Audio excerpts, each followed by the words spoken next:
Before I tell you my name, before I speak of crowns, battles, or empires, you must first understand the silence. Because Iran did not collapse with a scream, it collapsed with exhaustion. So tell me, where are you listening from tonight? And what hour of the night has found you awake while an ancient land struggles to remember itself? There was a time when Iran was not ruled, it was endured. Cities still stood, yes. Isfahan, with its fading domes, Mashhad with its tired prayers, villages scattered across plains and mountains like survivors after a storm. But between them, nothing held. No authority that reached beyond the palace gates. No law that survived the journey to the provinces. No king whose name meant protection. Only roads, dangerous, uncertain roads, where every traveller carried fear as carefully as bread. Empires sensed it before historians did.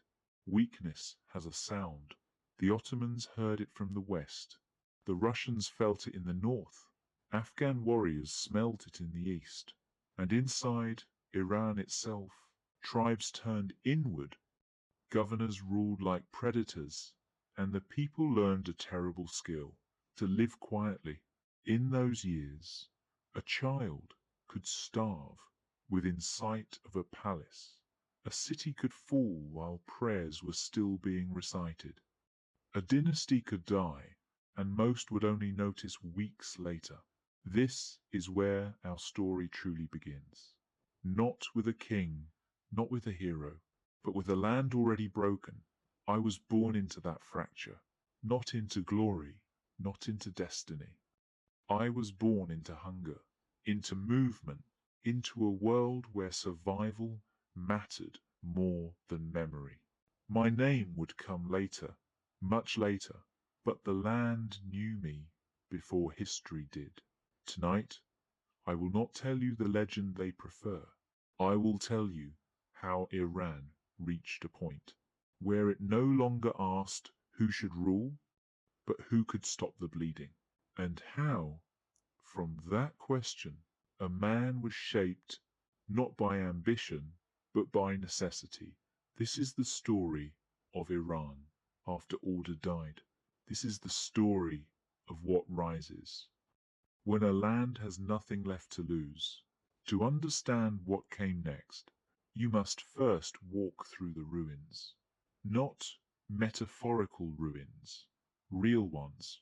So let me take you back to Iran after the fall of the Safavids. When the Safavid state collapsed, it did not leave behind a vacuum. It left behind confusion, a confusion so dense that no single man, city, or army could see beyond its own survival. The capital had fallen, but the idea of authority lingered like a ghost, present enough to haunt, absent enough to be ignored. Isfahan, once the ceremonial heart of Iran, became a lesson in what happens when symbols outlive power. Its palaces stood intact, its mosques still echoed with prayer, but its streets were hollowed out. Markets opened late and closed early. Caravans bypassed it when they could, and its people learned to read the mood of armed men before daring to speak. The fall of the city had not shocked the country, it had confirmed its fears. Across Iran, governors acted quickly, not to restore order, but to secure their position. Taxes were raised without oversight. Local militias replaced royal troops.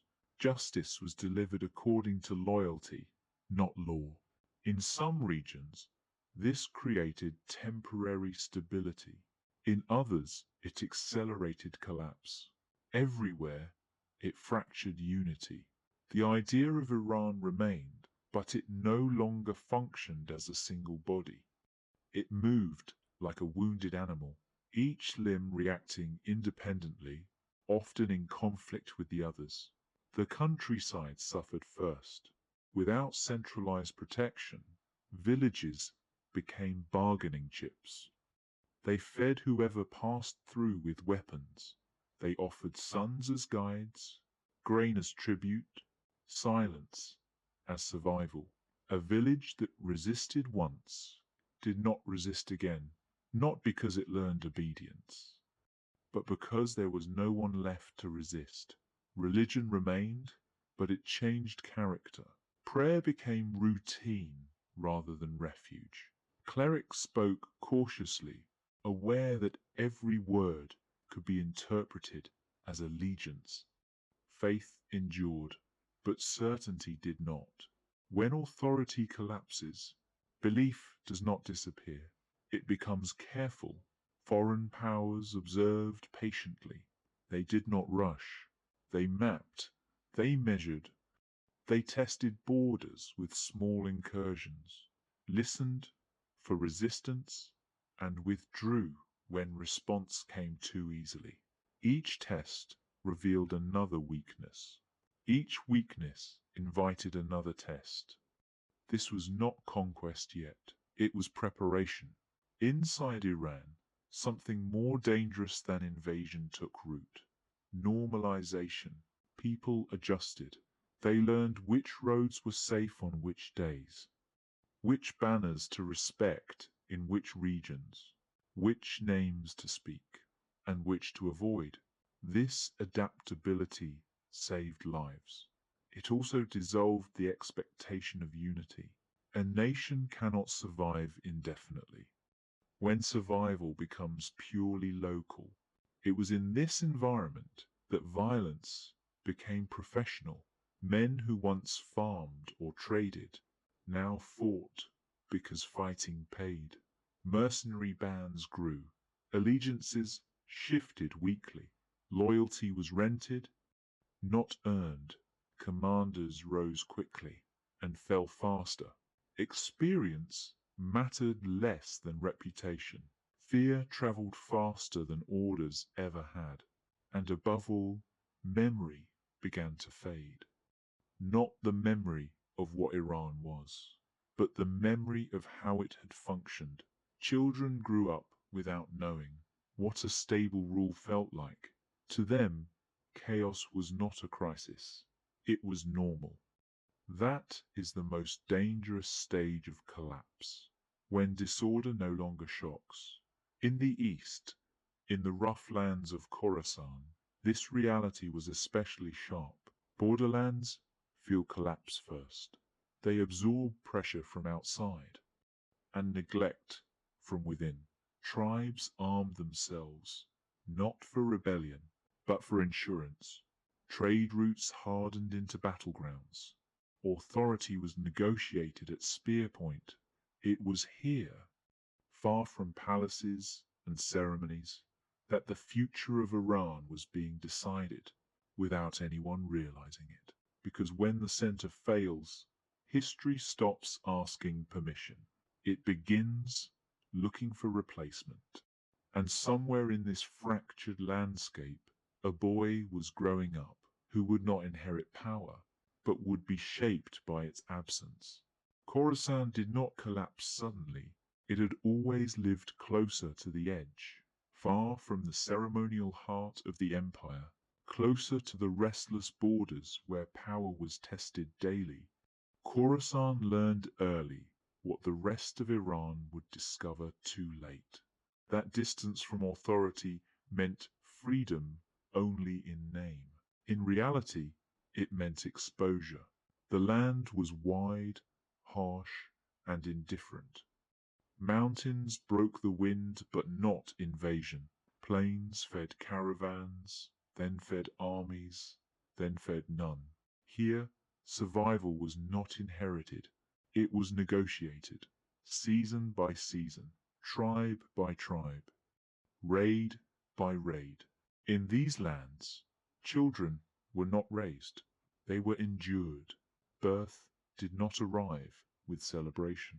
It arrived with calculation, another mouth to feed, Another body to move when danger came. Another reason to stay alert. Families learned to travel light. Attachments were dangerous. Homes were temporary agreements with circumstance. This was the world into which I was born, not announced, not recorded.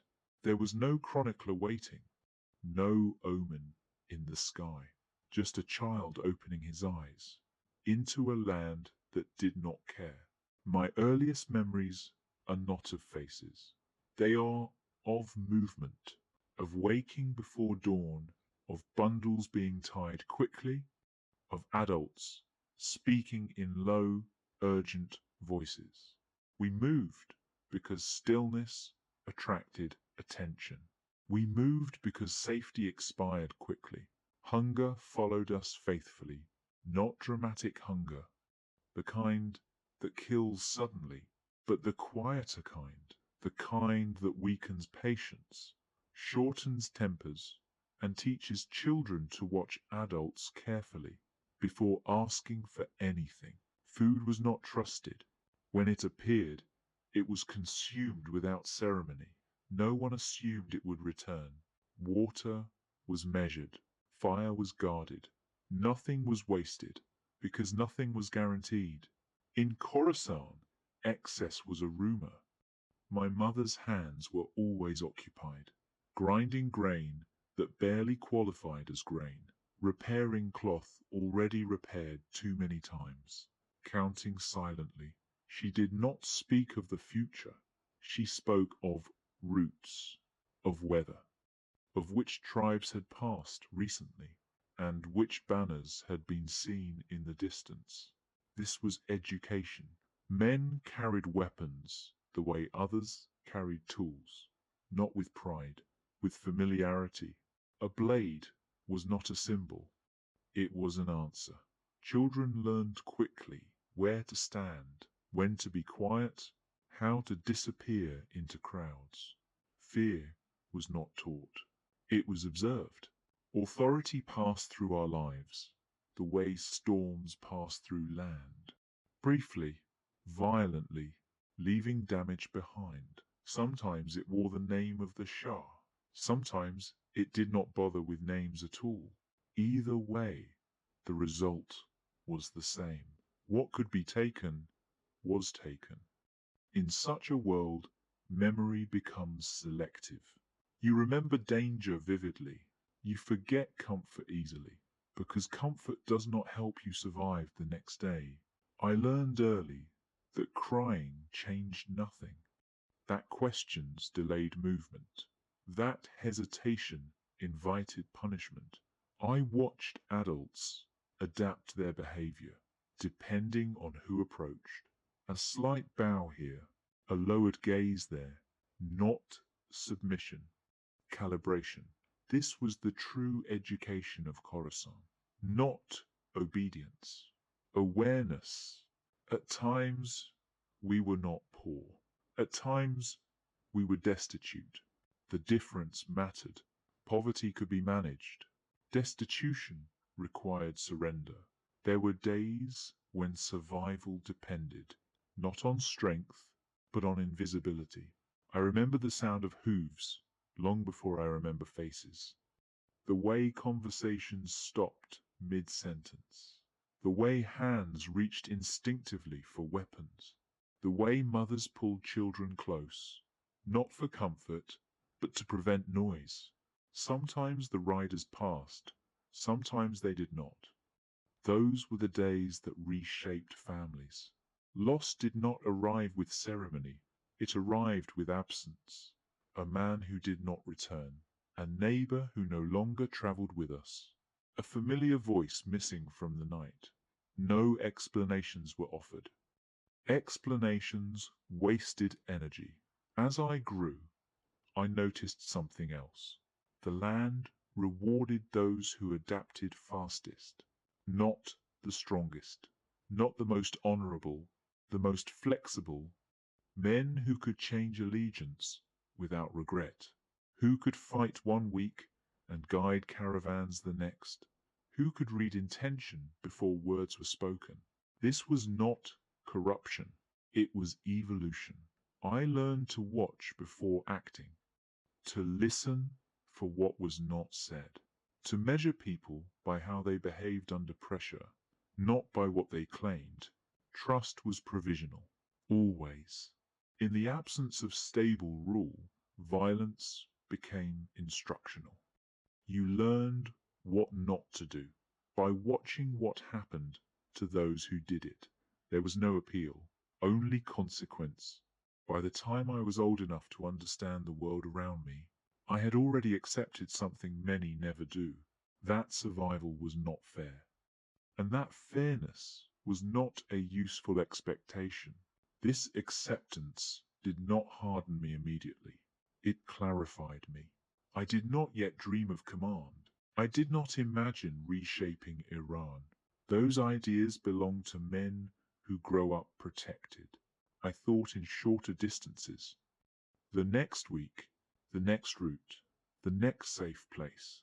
But even then, quietly, I was learning the terrain, not just of the land, of people, and Khorasan, unforgiving as it was, taught me one lesson more clearly than any other. When order disappears, someone always replaces it. The only question is whether that someone understands the cost. There are moments in a life shaped by instability, when movement stops not by choice, but by force. For us, that moment did not arrive as a dramatic confrontation. It arrived as routine.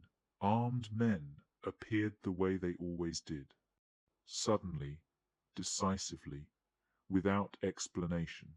They did not shout. They did not threaten. They simply divided. Adults here, children there, possessions gathered, assessed, redistributed. Efficiency is the clearest sign that violence has become normal. I remember being separated without ceremony, not torn away, redirected. My mother's voice did not rise. That would have been useless.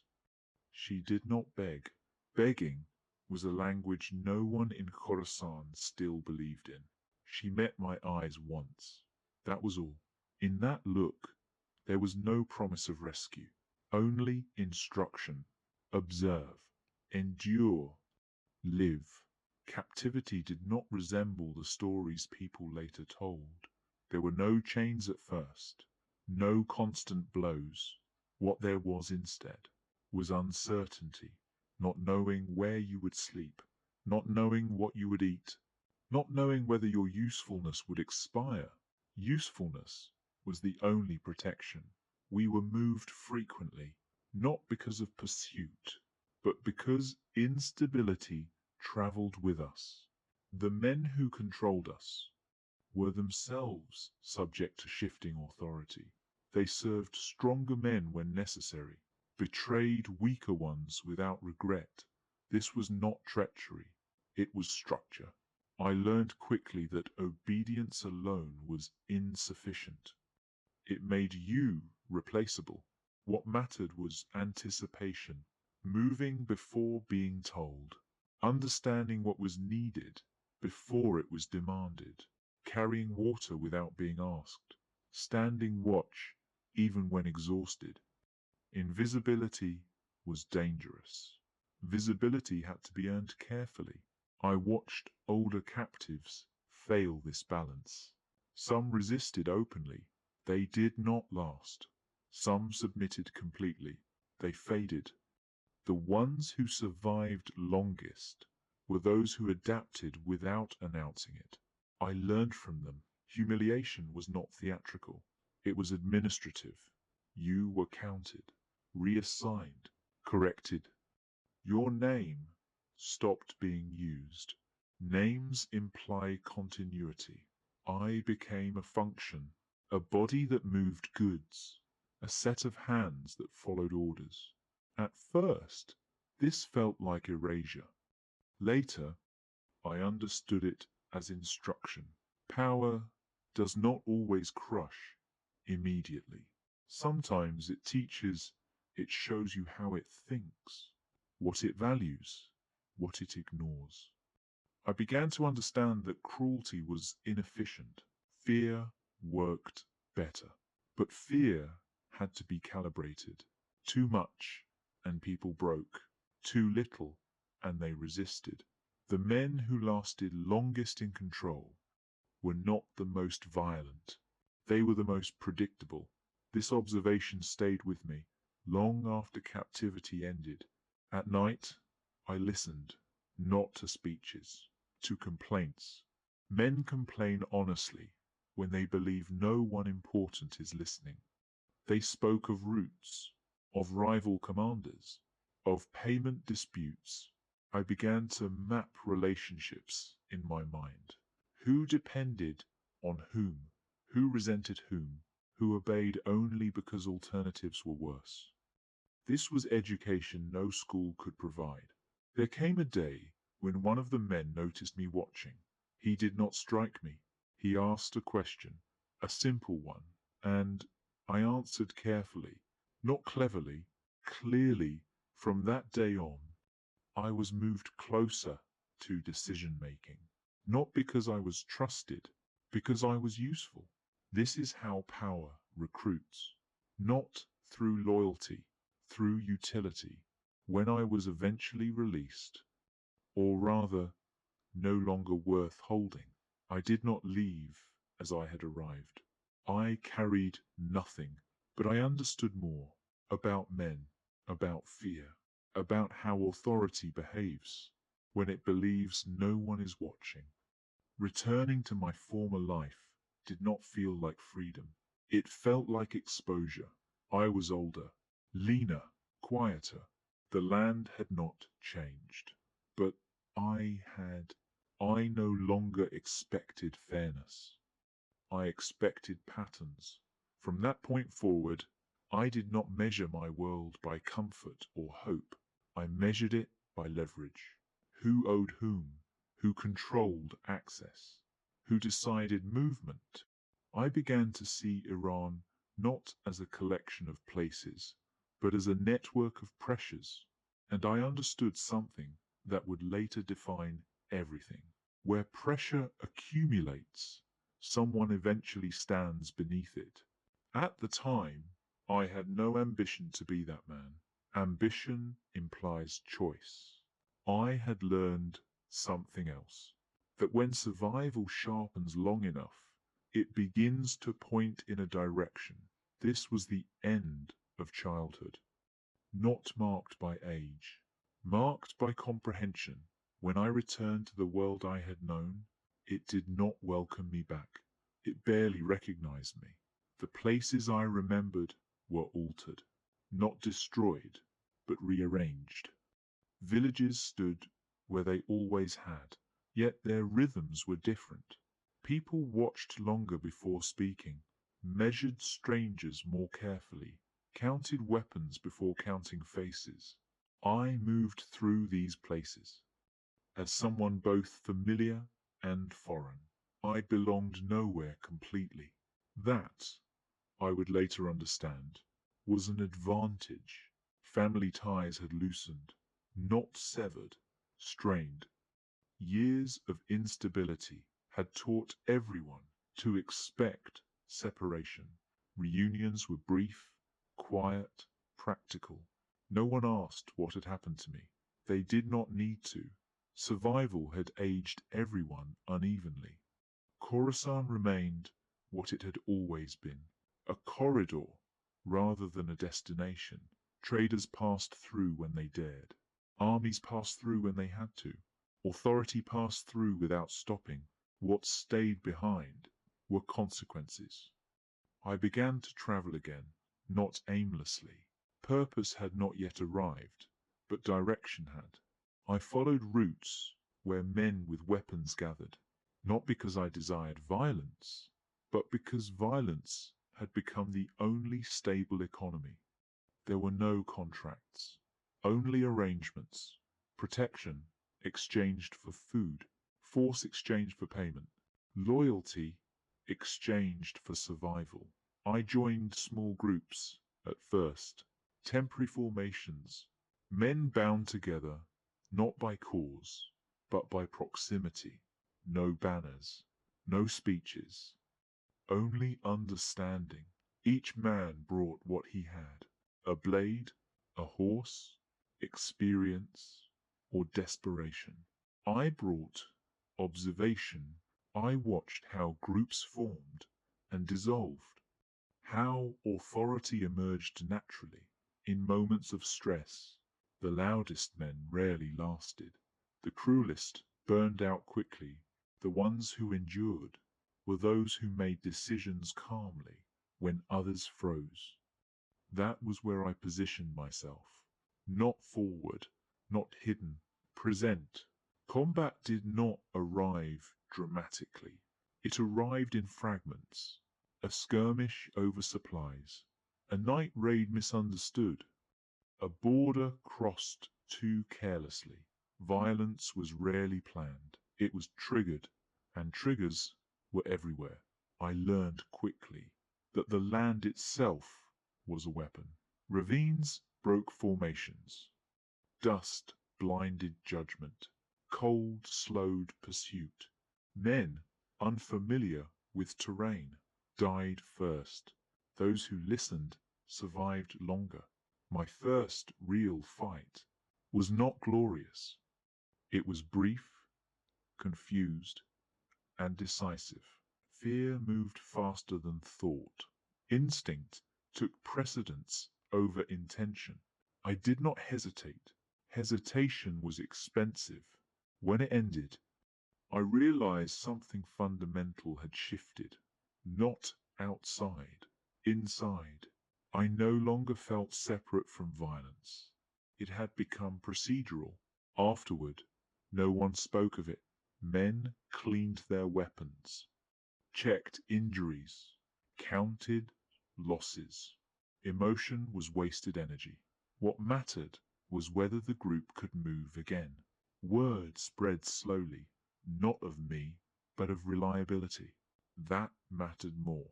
Groups remembered who stayed calm, who did not flee, who did not overreach. Reputation in those years was not built on victories. It was built on predictability. As months passed, I noticed patterns repeating. Disorder followed weakness. Order followed discipline. Not justice. Discipline. Where rules were enforced consistently, conflict shortened. Where leadership hesitated, violence escalated. This was not philosophy. It was observation. I began to speak more, not to command, to clarify. Routes, timing, alternatives. Men listened, not because I demanded it, because it reduced uncertainty. Authority accumulated quietly. No ceremony marked it. Just fewer arguments, faster decisions, cleaner outcomes. I did not seek to lead, but leadership is often claimed by those who simplify chaos. Iran beyond Khorasan reflected the same decay, in different forms. In the West, Ottoman pressure distorted loyalties. In the North, Russian presence unsettled borders. In the center, remnants of Safavid authority argued over symbols while provinces burned. Everywhere, men waited for direction, for resolution, for someone willing to act decisively without waiting for permission. I was still too small to matter beyond my immediate surroundings, but I was learning the scale, learning how quickly local disorder could become regional collapse, learning how fragile the idea of unity had become. I did not yet think of restoring Iran. That kind of thought belongs to men who believe in continuity. I believed in stabilization, one route, one region, one group at a time. But even limited order creates momentum, and momentum attracts attention. Soon, larger forces noticed us, not as a threat, as a resource. Commanders sent messages, offers were made.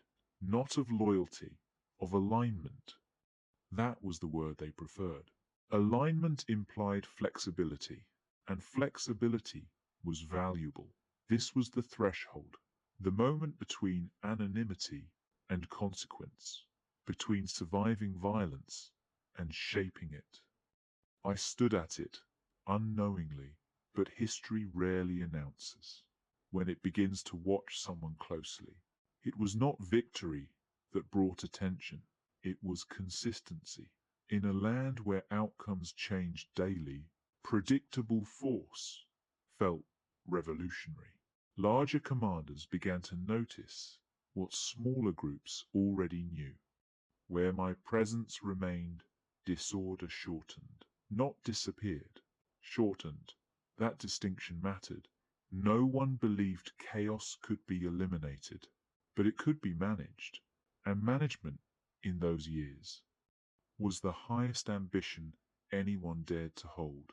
Messages began to arrive indirectly, not invitations, observations, men asking questions through intermediaries, scouts lingering longer than necessary, offers phrased as suggestions. I recognized the pattern. This was how power approached what it could not yet categorize. I joined a larger force cautiously, not as a subordinate in name, but as a problem solver in practice. Commanders did not ask about my lineage. They asked whether I could secure routes, stabilize contested villages, break sieges quickly.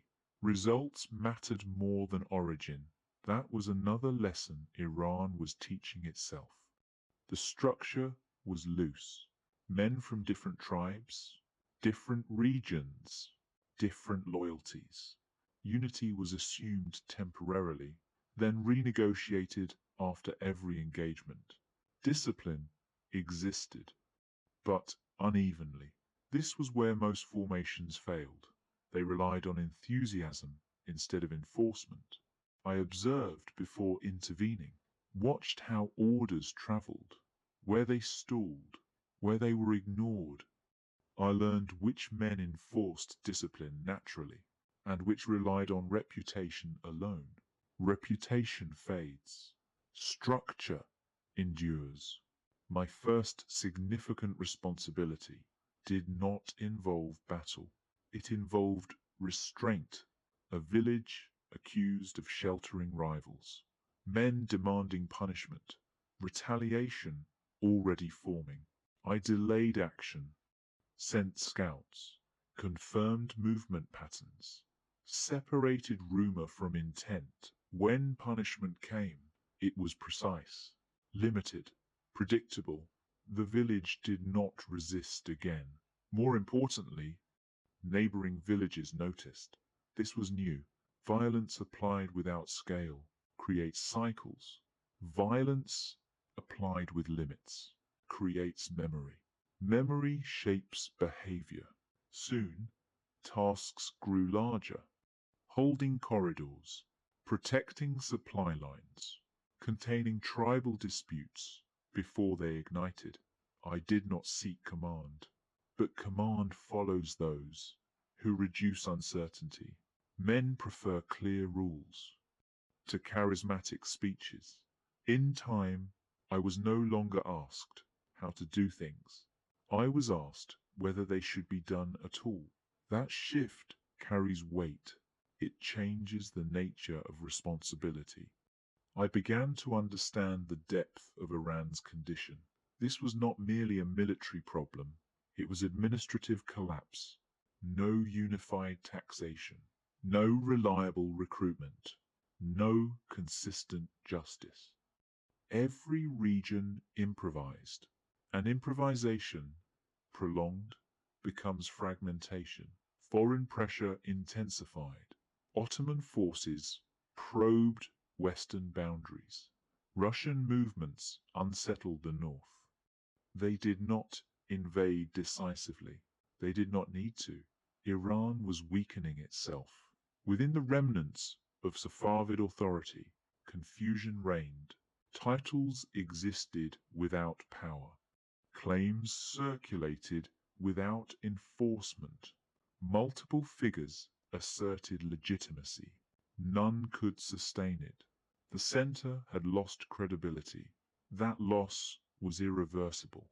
This was the moment when force ceased to be merely defensive, when the idea of restoration, however undefined, began to circulate quietly among commanders, not as ideology, as necessity.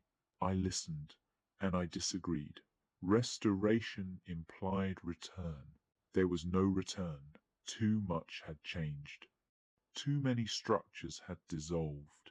What Iran needed was not revival. It needed replacement, not of identity, of mechanism. I began to propose reforms in practice, never in theory. Standardized discipline, clear chains of command, predictable punishment. Men resisted at first. Freedom feels valuable until chaos becomes personal. Losses convince them faster than arguments. Engagements became cleaner, not easier, cleaner, fewer surprises, shorter conflicts, faster recovery. This attracted more men, not volunteers, professionals, men who had fought long enough to understand the value of order. With growth came friction. Not everyone welcomed structure. Some preferred ambiguity. Ambiguity favors the opportunistic. Those men did not last. They departed quietly, or were removed. No spectacle. Spectacle undermines authority. By now, my name circulated beyond Khorasan, not as legend, as reference. That is always the beginning. I did not yet consider the throne.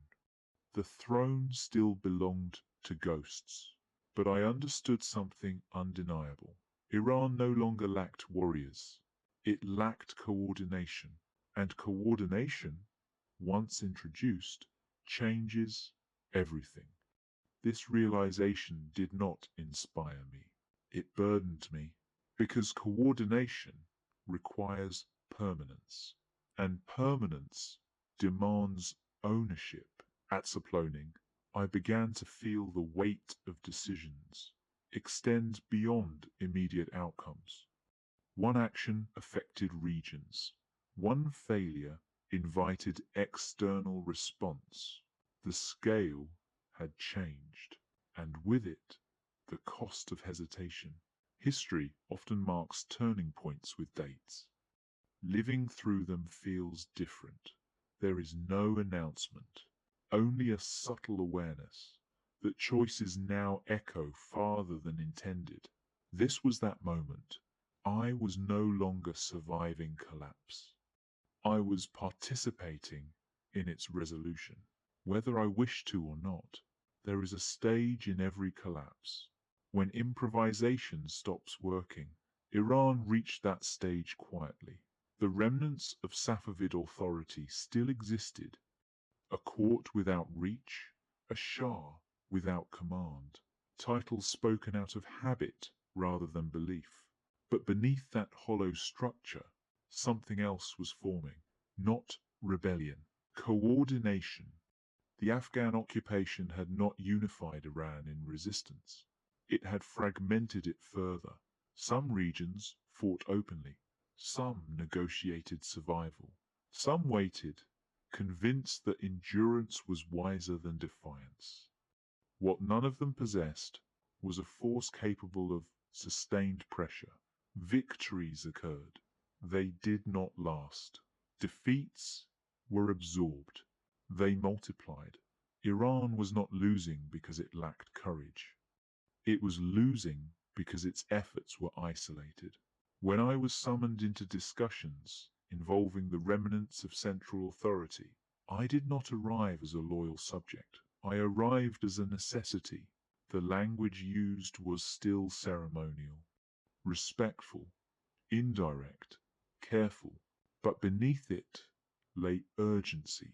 Afghan control of the heartland was no longer tolerable, not because of pride, Because of consequence, trade had collapsed. Taxation had become arbitrary. Foreign powers were recalculating. A broken Iran invited intervention. What followed was not a grand alliance. It was a reluctant convergence. Different commanders, different interests. One temporary objective: push the Afghan forces back. Nothing more ambitious was agreed upon. No one trusted permanence yet. The first campaigns were not elegant. They were cautious. Supply lines were fragile. Troops unevenly trained. Communication unreliable. What mattered was not brilliance. It was persistence. I insisted on changes that irritated older commanders. Unified drills, standardized formations, clear lines of authority during engagement. Tradition resisted. Tradition always does. But results speak louder than precedent. When engagements began to end faster, with fewer losses, resistance softened. Afghan forces were not incompetent. They were experienced, hardened by conquest, but they relied on intimidation and momentum. Momentum breaks when resistance becomes organized. They had conquered fragmentation. They struggled against coordination. Villages began to react differently. They no longer fled automatically. They waited to see who would remain. This waiting was significant. It meant the people sensed a shift. As victories accumulated, not dramatically, but steadily, the idea of Iran began to reassert itself, not as a state, as a possibility. Men spoke less about survival and more about continuity. Routes reopened cautiously. Markets tested normalcy. These were fragile signs, but they mattered. The Safavid name was still used, but now as a tool rather than a foundation. Legitimacy was borrowed to stabilize action, not to inspire loyalty. This inversion was important. Power was no longer flowing from the throne outward. It was flowing from the field inward. I remained careful. Publicly, I deferred. Privately, I planned, not for dominance, for coherence. Iran did not need another claimant. It needed a mechanism. The battles that followed were larger, but still restrained. The objective was not annihilation. It was displacement. Force the Afghan presence out of key corridors. Break their control over supply and movement. Once momentum reversed, their hold weakened quickly. Isfahan did not erupt in celebration. It exhaled. Years of occupation had drained it of expectation. Liberation felt tentative, as if the city were waiting to see whether this too would pass. That caution was justified. Iran had seen many brief recoveries. What it had not seen was sustained enforcement. At this stage, I noticed something change in how decisions were framed.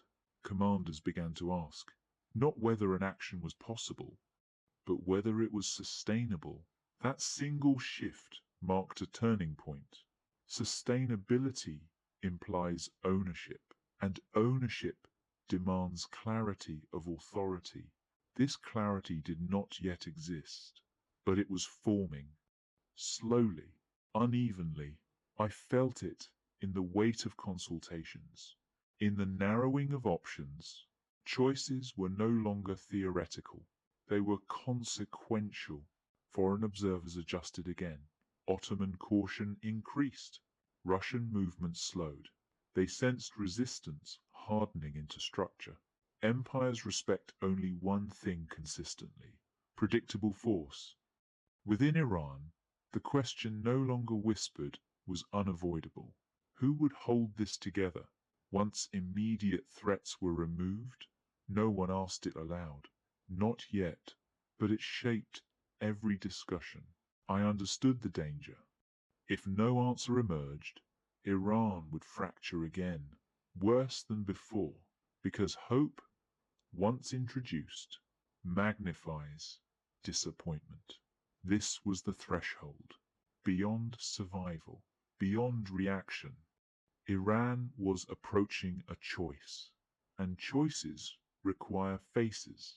Somewhere between campaign planning and nightly reports, I realized that anonymity was no longer possible.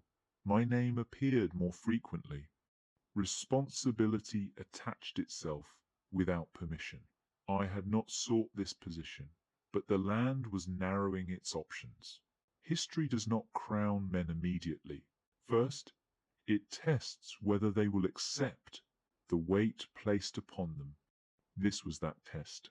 The Afghan hold on central Iran did not break all at once. It weakened in layers. Like any occupying force that has outlived its momentum, it relied increasingly on fear rather than control. Fear is effective in the beginning. Later, it becomes expensive. Supply lines stretch. Loyalty thins. Local cooperation turns conditional. The Afghans had entered Iran as conquerors. They remained as administrators, and that was their mistake.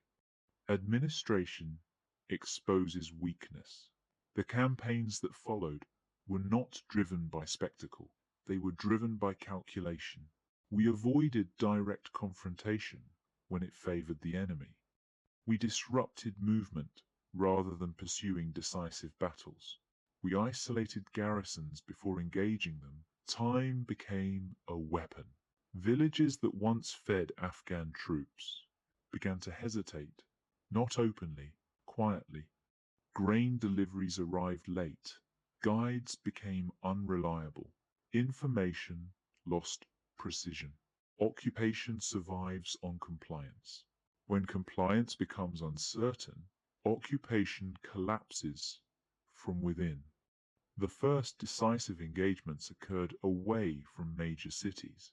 Fields, passes, road junctions, places that mattered tactically but meant little symbolically. This was intentional. Symbolic victories inspire, tactical victories endure.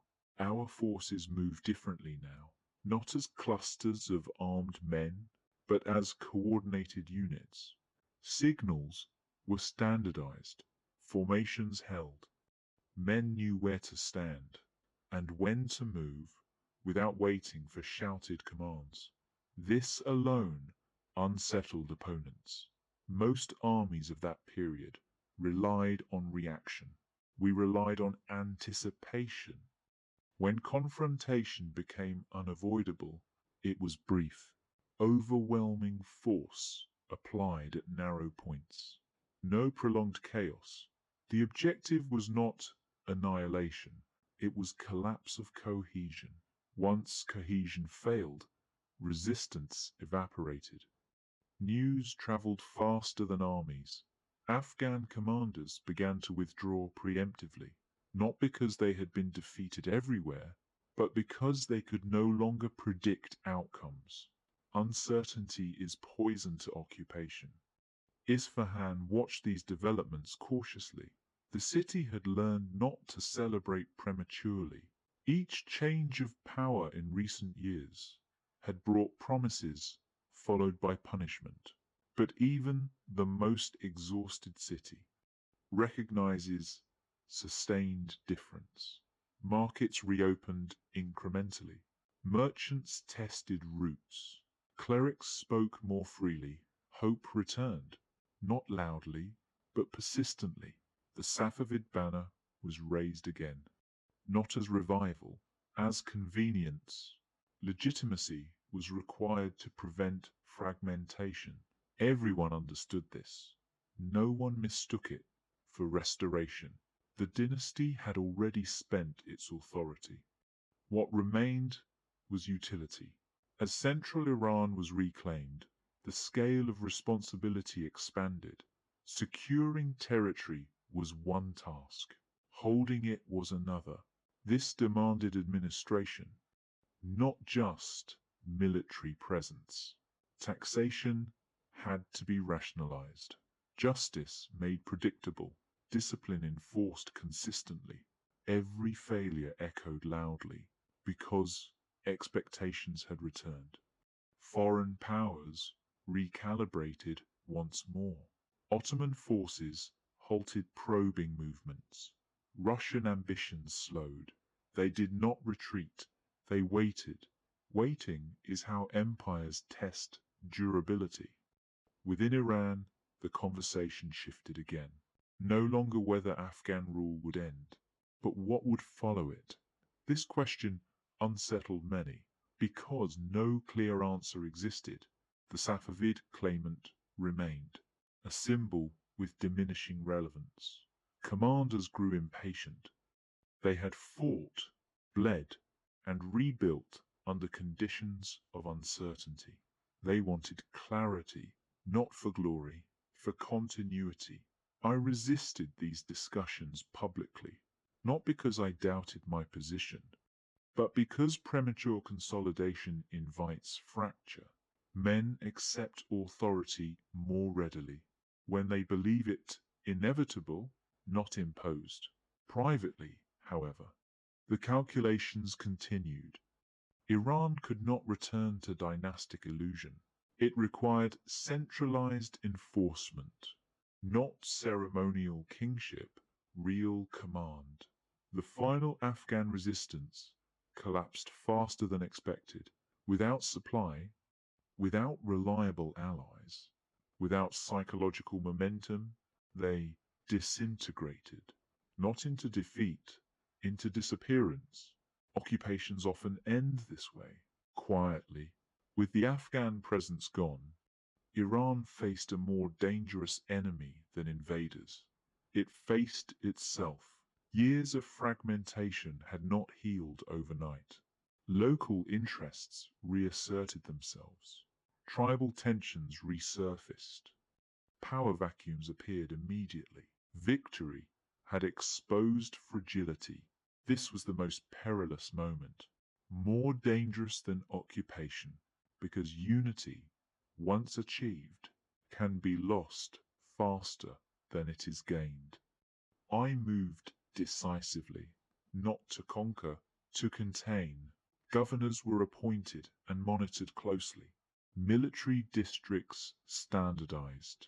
Insurrection suppressed quickly, before it could attract allies. No tolerance for ambiguity. Ambiguity had already nearly destroyed the country.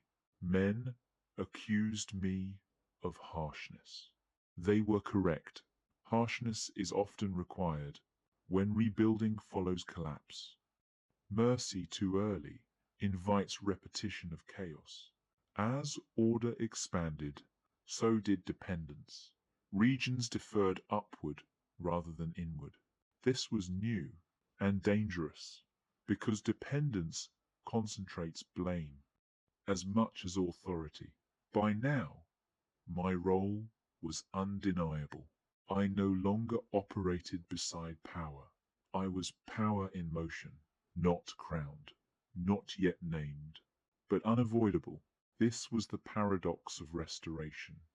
The more Iran stabilized, the less room there was for anyone else to hold it together. History often presents this stage as ambition awakening. That is inaccurate. Ambition suggests desire. This was obligation solidifying into structure. Iran stood again, not healed, but functional. And functionality demands stewardship, whether one seeks it or not. Victory did not bring clarity. It brought exposure. With the Afghan presence removed, Iran stood open to itself, its fractures visible, its contradictions unresolved. The Safavid name still existed, but it no longer commanded obedience. It functioned as a seal, without pressure behind it. Documents were signed, orders were issued, but enforcement traveled through other hands, through mine. This imbalance could not last. A state cannot survive when legitimacy and force move in different directions. Either force submits to legitimacy or legitimacy dissolves. Iran was approaching that decision. The court hesitated. Hesitation was its only remaining habit. Advisors debated restoration as if the past were intact. Clerics invoked continuity where none existed. Princes clung to genealogy as if blood alone could enforce borders. But genealogy does not patrol roads. It does not train armies. It does not suppress rebellion. Only structure does. Provinces sensed the uncertainty immediately. Governors tested boundaries. Tribal leaders delayed compliance. Local commanders acted independently, not rebelliously, opportunistically. They were watching, waiting to see whether central authority would assert itself or retreat into symbolism. I moved constantly, not to dominate, to prevent fracture.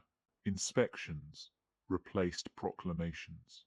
Presence replaced decree. Where ambiguity appeared, it was resolved quickly. Where resistance formed, it was isolated before it could spread. This was not governance by consent. It was governance by necessity. Men began to speak more openly around me, not flatteringly, seriously.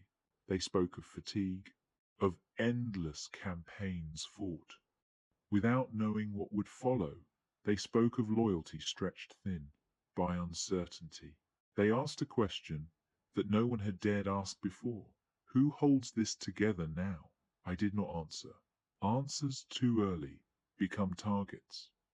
But the question itself changed the atmosphere. It acknowledged what everyone already knew, that the old order had ended and nothing had replaced it. The Safavid claimant remained, a figure sustained by habit rather than force. Every decision made in his name passed through others before it reached effect. This eroded confidence further. A ruler perceived as dependent is already defeated. Foreign powers noticed. Ottoman diplomacy shifted tone. Russian envoys grew more active. They sensed vulnerability not in the field, but at the center. This was how intervention begins. Not with invasion, with influence. Iran could not afford another pause. Stability without legitimacy invites manipulation. Legitimacy without enforcement invites collapse. One had to absorb the other. The idea of a new framework began circulating quietly, not in public assemblies, in tents, in private councils, among men who had fought long enough to understand what delay would cost. They did not speak of ambition. They spoke of survival. I resisted again, not out of humility, out of calculation. A crown placed too early becomes a lightning rod. The land needed consolidation before symbolism. Otherwise, authority would fracture on contact. But resistance to inevitability only delays confrontation. It does not prevent it. By now, Iran's military apparatus answered to one chain of command, not officially, practically. Orders traveled faster when they passed through me. Coordination improved when decisions centralized. Men trusted consistency more than lineage. This was irreversible. The Safavid court sensed it too. Attempts were made to assert independence. Appointments issued without consultation. Directives bypassing established channels. They failed quietly, not because they were opposed, but because no one acted on them. Power ignored is power extinguished. This was the final confirmation. The dynasty had outlived its function. What remained was ceremony, without capacity. The proposal was formalized carefully, not as usurpation, as solution. A gathering, neutral ground, wide, open, undeniable. A place where no palace walls could distort reality. The plain of Mogan was chosen, not for symbolism, for exposure. There, power would stand, without shelter. I understood what this meant. Once legitimacy is discussed openly, retreat becomes impossible. Refusal would fracture unity. Acceptance would concentrate consequence. Either way, the burden would become singular. In the days leading up to the gathering, I slept little, not from fear, from anticipation. I reviewed outcomes endlessly. What would break if I refused? What would harden if I accepted? There was no path without cost, only paths with different casualties. Iran did not need persuasion, it needed resolution, and resolution requires a face. I arrived at Mogan, not as a king, not yet. I arrived as the man who could not be avoided. The plain of Mogan did not feel ceremonial, it felt exposed. An endless stretch of land under an indifferent sky, where nothing could be concealed by architecture or tradition. No palace walls to elevate men artificially. No shadows long enough to disguise hesitation. Only ground, wind, and witnesses. That was why it had been chosen. They arrived in waves. Tribal leaders with their entourages. Military commanders, hardened by years of campaign. Clerics cautious in speech, heavy with implication. Representatives of a dynasty that still existed in name, but no longer in command. There was no celebration, no banners, only observation. Each man assessed the others carefully, aware that this gathering was not about honor, but about final alignment. I did not sit elevated. That mattered. Elevation implies outcome. This meeting was meant to reveal reality, not impose it. I stood among them, listening. As always, the first voices spoke of continuity, of the Safavid line, of restoration, of legitimacy inherited through blood. These arguments were familiar, they carried weight in memory, but little in practice. No one interrupted. Respect was still observed, but attentiveness was thin. Men who had fought and supplied armies did not look convinced. They had lived too long under the consequences of symbolism without enforcement. Then the tone shifted. Subtly, the discussion turned to function, to roads secured, to taxes collected reliably, to rebellions suppressed before they spread. Names were mentioned, not as praise, as reference.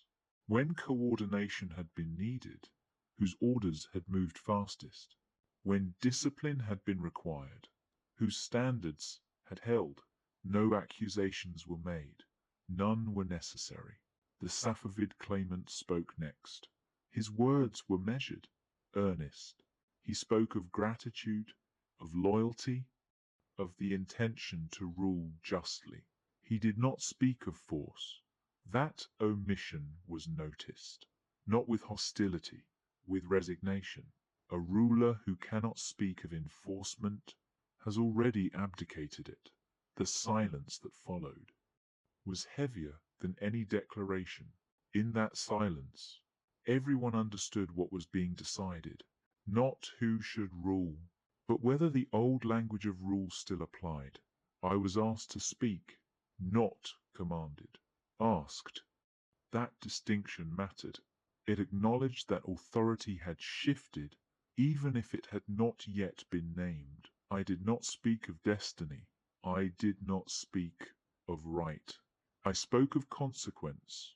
I spoke of what would happen if Iran returned to divided command, of how foreign powers would exploit hesitation, of how local interests would fracture unity again. I spoke of fatigue, of a land that could no longer afford uncertainty. I did not offer vision, I offered structure, clear command, unified enforcement, predictable administration, nothing poetic, nothing inspiring, only durable. When I finished, there was no applause, only agreement. That, too, mattered. The discussion did not end that day. It could not. Such decisions resist closure. They circled, returned, tested. But each time they returned, the options narrowed. Continuity without capacity, or consolidation with consequence. There was no third path. Pressure accumulated, not loudly, in glances, in private consultations, in the subtle withdrawal of support from alternatives. Men do not abandon traditions easily, but they abandon failure without sentiment. When the proposal was finally formalized, it was framed carefully, not as overthrow, as necessity, not as ambition, as stabilization. Language matters in moments like this. It allows men to accept outcomes without confessing defeat. I was offered the crown, not dramatically, matter-of-factly. As one assigns responsibility, I did not accept immediately, not for performance, for assessment. I considered what acceptance would demand: permanent vigilance, permanent suspicion, permanent accountability, no retreat, no anonymity. I understood that refusing would fracture unity, not because men desired me, but because alternatives no longer functioned. Refusal would not preserve balance, it would dissolve it. So I accepted, not as triumph, as burden. There was no coronation in the traditional sense, no sacred aura, no illusion of divine appointment, just acknowledgement, the acknowledgement that power had already moved, and symbolism was catching up. In that moment, I felt no elevation, only compression, as if the land itself had shifted its weight fully onto one point. The crowd dispersed quietly. There were no cheers, no mourning. Everyone understood what had occurred. Iran had chosen function over inheritance, and that choice would echo violently in years to come. That night, alone, I considered what had been lost, not the dynasty, illusions, and what had been gained. Clarity. Clarity is dangerous. It removes excuses. From that day forward, every failure would carry my name. Every success would be expected. I had not seized power. Power had concluded its search. Power is easiest to seize when no one else can hold it. Power is hardest to keep once everyone depends on it. After Mogan, Iran did not breathe in relief. It held its breath. The land waited, not to see what I would promise, but to see what I would enforce. Promises had ruined it before. The first months after the gathering were not marked by celebration. They were marked by tension. Every governor watched closely. Every commander recalculated loyalty. Every foreign observer adjusted strategy. A new structure had been announced. Now it had to survive contact with reality. The army was the first test, not its strength, its obedience. Years of improvised command had created habits that resisted standardization. Men followed individuals, not systems.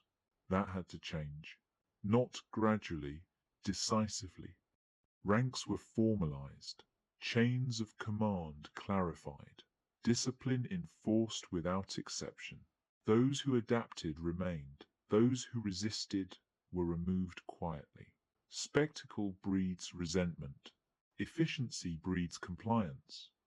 Training intensified, not to inspire pride, but to remove unpredictability. An army that moves as one requires fewer orders and makes fewer mistakes. This mattered more than courage. Administration followed, taxation standardized, not increased arbitrarily, regulated. Predictable burden is tolerated. Unpredictable burden breeds revolt. I understood this instinctively because I had lived under the alternative. Justice became faster, not gentler. Speed discourages escalation. Delay invites defiance. Courts did not debate ideals. They enforced outcomes. Clerics adjusted. Some resisted. Most adapted. Faith survives regimes. Institutions survive alignment. Those who understood this retained influence. Those who did not became irrelevant. The provinces tested limits immediately. Minor revolts, delayed payments, selective obedience. Each was addressed swiftly, not disproportionately, decisively. Hesitation would have invited coordination among dissenters. Fragmented resistance is manageable. Unified resistance is fatal. Foreign powers watched with increasing caution. Ottoman envoys reported consolidation. Russian agents noted administrative reach. Neither moved openly. Both waited. Empires rarely strike. When outcomes are uncertain, Iran's borders hardened. Not with walls, with presence. Garrisons positioned strategically. Routes secured permanently. Movement stabilized. This alone altered perception. But stability has a cost. It concentrates responsibility. As systems replaced improvisation, complaints found a single address. Mine. Every failure echoed louder. A missed payment. A delayed response. A harsh ruling. What once would have been local grievances now traveled upward. Power centralizes blame as effectively as authority. Sleep shortened, not because of fear, because of vigilance. I reviewed reports obsessively. Patterns mattered. Deviation mattered. I trusted few intermediaries. Distance from consequence breeds carelessness. I could not afford carelessness. This was not paranoia. Not yet. It was adaptation. A ruler cannot afford to assume goodwill. He must assume interest. As months passed, something subtle shifted. Men no longer questioned authority. They anticipated it. Decisions aligned without instruction. Compliance became habitual. This was success, and also danger, because habitual obedience removes feedback. I began to feel isolated, not physically. Structurally, everyone around me adjusted behavior based on what they believed I expected. Honesty thinned. Agreement arrived too easily. That unsettled me. Power teaches a cruel lesson. The higher you rise, the less truth reaches you intact. To compensate, I tested. I altered plans to see who reacted. Delayed orders to measure initiative. Spread conflicting instructions deliberately. I told myself this was necessary, and perhaps it was. But necessity, once normalized, reshapes character. Iran stabilized further. Trade expanded. Revenue increased. Roads became safer. The visible metrics improved. Yet inside the structure, pressure built. Centralization always creates friction. The question is whether it breaks outward. or implodes inward. Foreign threats resurfaced. Ottoman forces hardened positions. Diplomacy cooled. They no longer spoke as equals. They spoke cautiously. That meant strength had been noticed. The calculus shifted again. A stable Iran posed a threat to neighbors accustomed to weakness. Stability invites preemption. I understood this, and I understood what came next. Peace, once achieved, demands expansion, or constant readiness. Readiness exhausts. Expansion redirects pressure outward. This was the crossroads.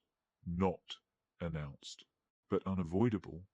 Remain defensive and invite coalition, move outward, and dictate tempo. I chose movement, not from ambition, from containment, because the world does not reward stillness. After collapse, the army was ready. The state was functional. Iran had weight again, and weight attracts resistance. The campaigns beyond Iran's borders would not be wars of survival. They would be wars of calculation. And calculation, once unleashed, does not easily retreat. Once Iran regained weight, its neighbors felt the shift immediately. Borders that had once been porous now resisted pressure. Routes that had once been exploited now answered to a single command. For the first time in decades, Iran was not reacting, it was anticipating. And anticipation unsettles empires. The Ottoman frontier hardened first. Not openly, cautiously. Fortifications were reinforced. Diplomacy cooled. Envoys spoke politely and listened carefully. That silence was not peace. It was measurement. I understood the pattern. Empires do not forgive recovery. They exploit weakness and punish resurgence. If I waited, they would choose the moment. If I moved first, I would dictate terms. This was not ideology. It was arithmetic. The campaigns westward were deliberate, not dramatic invasions. Calculated pressure. Positions seized to shorten borders. Strongholds neutralized to disrupt logistics. The objective was not territory alone, it was initiative. Ottoman commanders were experienced. They did not underestimate us, but they expected fragmentation. They did not find it. They found cohesion, orders executed without confusion, supplies arriving on schedule, retreats disciplined. This was unfamiliar to them. Iran had not fought like this in generations. Battles ended quickly, not because resistance was weak, but because confusion spread faster than courage. When opponents cannot predict response, their advantage evaporates. The Caucasus followed, a region accustomed to shifting allegiances, to playing empires against each other. I offered no negotiation, only clarity. Submit to one authority, or face perpetual instability. Some resisted. Briefly, most calculated. They had learned the cost of misreading momentum. Each campaign hardened me. Not emotionally, structurally. War became procedural. Reports replaced faces. Outcomes replaced emotion. Losses were numbers. Victories were adjustments. Success accumulated rapidly, too rapidly. The army tasted expansion. Men who had once fought to survive now fought to advance. Spoils followed. Gold alters armies. It alters loyalty. It alters expectation. I noticed discipline begin to slip. Not in obedience, in restraint. Excess followed victory. Punishments had to be reinforced. Fear returned as a tool. Not because it was necessary, because it was efficient. The state expanded faster than it could absorb. Administration lagged behind conquest. This imbalance is dangerous. Expansion without consolidation creates instability at the core. I knew this, and yet I continued, because stopping felt riskier than moving forward. India emerged not as temptation, but as solution. A land wealthy enough to finance permanence, a campaign decisive enough to silence every challenger. If I secured those resources, Iran would never be vulnerable again. That was the reasoning. It was sound, and it was flawed. The march east was massive, unprecedented, not a raid, an assertion. The army moved like a machine, built for endurance. Resistance collapsed faster than expected. Empires rot from excess, long before they fall to force. The battle that broke resistance was not the hardest, it was the most revealing. Opponents scattered, not from defeat, but disbelief. They had not imagined Iran capable of this scale. Delhi opened not in surrender, but shock. The city was too vast, too confident in its own weight to comprehend vulnerability. When violence erupted, it spread uncontrollably. Orders dissolved. Fear reversed direction. What followed was not strategy, it was rupture. I regained control eventually, too late. The damage had been done, not only to the city, to my perception of command. I had crossed a line where scale overwhelmed restraint. The spoils were immense, unimaginable, enough to distort judgment, enough to make any retreat feel like loss. The army returned richer, more demanding, less patient. Back in Iran, the effect was immediate. Expectations rose. Tolerance dropped. Men who had once accepted discipline now questioned limits. Fear had to be reapplied, more harshly, more frequently. This was the turning point, not when cruelty appeared, but when it became preventive. Punishment was no longer response. It was anticipation. Suspicion grew naturally, not irrationally. Expansion breeds rivals. Wealth attracts plots. I began to see threats, not where they were, but where they could be. The structure that had once stabilized Iran now pressed inward. Every decision felt heavy. Every delay felt dangerous. Trust narrowed. Sleep fractured. I had built an empire to eliminate vulnerability. Instead, I had multiplied it. From here, the descent accelerates. Not suddenly, gradually. Paranoia, cruelty, the execution of my own son. Not madness, logic without limit. When I returned from India, Iran greeted me as a conqueror. Gold filled the treasuries. Stories filled the markets. Fear filled the silence between words. On the surface, everything suggested triumph. But triumph does not quiet the mind. It sharpens it. The wealth changed the rhythm of the empire. Payments came faster. Demands came louder. Expectations grew heavier. Men who had once fought for stability now spoke of reward, not quietly, not patiently. Gold accelerates ambition, the way fire accelerates decay. The army was no longer simply an instrument. It had become a constituency, and constituencies are never satisfied. They compare, they remember, they resent. Discipline required reinforcement. Reinforcement required fear. Fear, once reintroduced, rarely remains measured. Reports grew darker, not in content, in tone. Delays were interpreted as defiance, disagreement as disloyalty, silence as conspiracy. I began to read intention, where none was proven. This was not madness, it was conditioning. Years of vigilance had trained my mind to detect danger before it materialized. But anticipation, unrestrained, creates enemies faster than it eliminates them. I trusted fewer voices, not because they lied, but because I could not verify truth.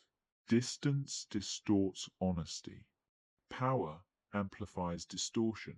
I narrowed my circle, then narrowed it again. The court had become unbearable.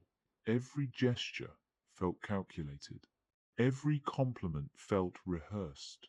Men spoke the language of caution instead of conviction.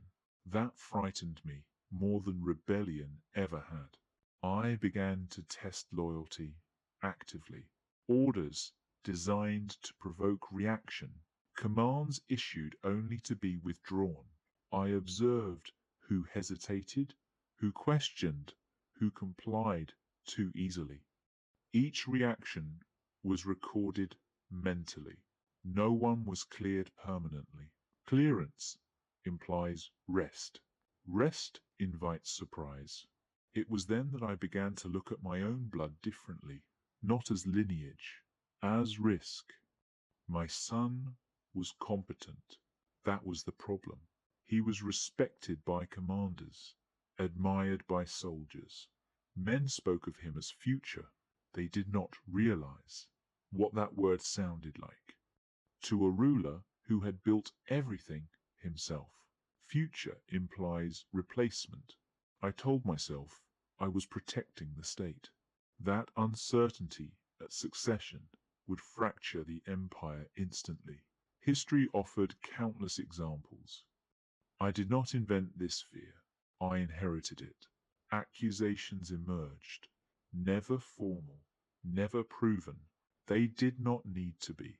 Suspicion thrives on plausibility, not evidence. Each report confirmed the last. Each silence filled the gaps. When the decision was made, it did not feel sudden. It felt resolved, as if the conclusion had been waiting for permission to surface. I did not rage. I did not shout. I spoke calmly. Administrative language, the language of necessity. That calm was the most damning part. Afterward, the empire did not react. It absorbed. Fear deepened. Silence spread. No one protested. They understood what the act represented. If blood was not exempt, nothing was. From that moment on, authority hardened into isolation. No one approached me freely. Advice thinned. Information became filtered. Filtered information breeds miscalculation. Cruelty became preemptive. Punishment arrived before resistance. Severity replaced discernment. I told myself this prevented chaos. Sometimes it did. More often, it postponed it. Iran remained intact. Borders held. Revenue flowed. Enemies hesitated. On paper, the empire functioned. But inside, loyalty hollowed. Men obeyed without believing. That is the most unstable equilibrium. Sleep abandoned me. Not completely, but enough. Dreams became interrogations. I woke alert, convinced I had missed something. Missed details become obsessions. I no longer trusted success. Success only meant exposure. The more powerful I became, the more angles existed for collapse. I had built an empire to end fear. Instead, I had become its primary source. This is how tyranny forms. Not from desire to dominate, but from refusal to risk loss. Not from hatred of people, but from distrust of uncertainty. The land felt it. Trade slowed. Speech softened. Men stopped planning long term. They waited.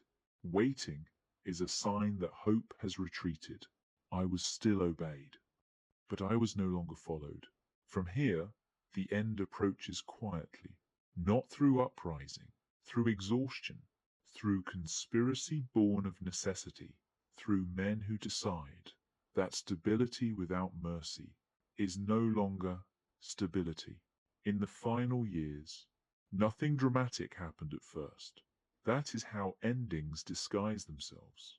The empire did not crumble overnight. It continued to function. Orders were still issued. Borders still held. Armies still moved when commanded. But the tone had changed. Men no longer spoke of expansion. They spoke of endurance. Campaigns shortened. Councils thinned. Decisions were made faster. Not because clarity had improved, but because patience had vanished. I moved constantly, not to conquer, to suppress uncertainty. Everywhere I went, the same expressions greeted me: respect, carefully measured; fear, openly visible; affection, absent. That absence was louder than rebellion. The army aged. Veterans carried wounds that discipline could not erase. New recruits obeyed, but without conviction. Conviction cannot be ordered. It must be believed. Reports grew contradictory. Each messenger shaped truth to match what he believed I expected. Reality arrived filtered, delayed, distorted. This made decisions harsher. Harshness made truth retreat further. The cycle tightened. I sensed conspiracy everywhere, not because I imagined it, but because conditions invited it. Exhaustion breeds plotting, the way hunger breeds theft.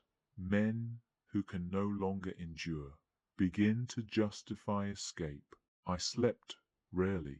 When I did, sleep felt like abandonment. The world could not be trusted to exist without supervision. That belief is the final prison of power. One night, in a camp that felt no different from dozens before it, I realized something simple and devastating. I was no longer feared for my strength. I was feared for my unpredictability. That is when loyalty breaks. The men closest to me began to exchange looks. Not conspiratorial at first, resigned. They were calculating survival, not ambition. I had taught them that calculation was wisdom. Now it was being applied to me. The plot did not feel dramatic. It felt inevitable. When it came quietly, not with banners, with whispers, with decisions made, because no alternative felt survivable. I was not ambushed in battle. There was no last stand. Death found me the way it finds most rulers, who outlive their usefulness, in proximity. Among those sworn to protect, there was no speech, no final reflection, just sudden awareness that vigilance had finally failed, or perhaps that it was no longer needed. I did not feel betrayal. Betrayal requires expectation. I felt conclusion. Iran did not collapse immediately after my death. That myth comforts those who prefer clean endings. Structures remained briefly. Fear continued its work, but without the singular pressure that had held everything together. The system loosened. Not violently, gradually. The Afsharid order lacked inheritance. It had been built around force, not succession. Once the force vanished, continuity weakened. Rivals emerged. Regions asserted autonomy Iran returned, slowly, to negotiation. Yet something fundamental had changed. The memory of unity remained. The knowledge that Iran could be enforced, not merely invoked. That knowledge would not disappear again. It would resurface in different forms, under different names.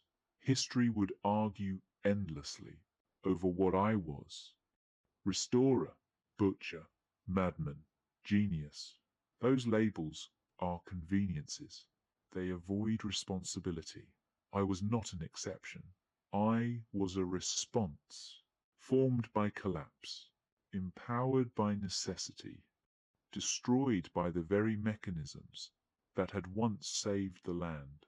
If you are listening to this in a quiet hour, in a world that feels stable enough to forget its fragility, remember this: order is never permanent, and those who build it rarely survive it unchanged. Iran endured because it learned, again, what collapse demands and what it costs. Where are you listening from tonight? And which fallen empires still whisper to you in the dark?